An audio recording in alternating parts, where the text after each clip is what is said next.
You ever heard somebody say, "That's just the way things are"? Or maybe you've thought it yourself. What's the point?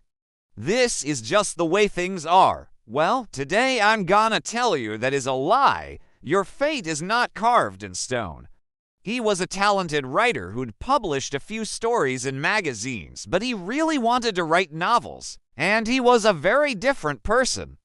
He had this big smile on his face. He was very happy. And he said, "Do you remember that story you told me about writing a novel?" And I said, "How could I forget? You were here.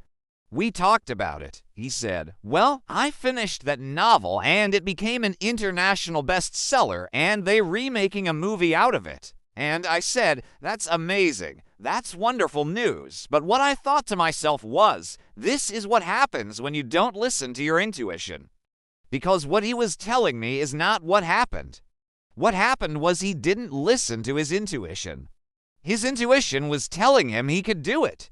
His intuition was telling him he should try, and he did. And because he did, all these wonderful things happened to him. And he said, "I have an idea for a novel I really want to write, but I can't get it out of my head." And I asked him why not. And he said, "Well, I don't know if it'll be any good. I don't know if anybody will want to read it." And I asked him, "Who told you that?"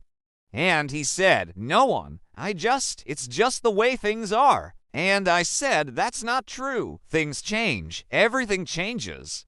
Nothing is carved in stone. Your fate is not carved in stone.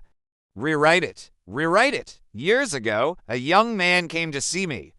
So this young man, he took my advice. He wrote a novel. A couple years after that, he came back to see me again.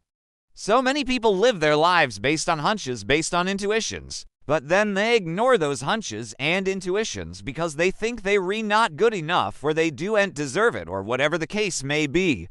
Listen to that voice. When that voice tells you to do something, it's because it knows something that you don't know. So don't just sit there and let life happen to you. Take control of your life. If something needs to be changed, change it. Nothing is carved in stone. Your fate is not carved in stone. Rewrite it. If you have come this far with us and enjoy our motivational piece, then like, comment, subscribe, and share with your friends and family.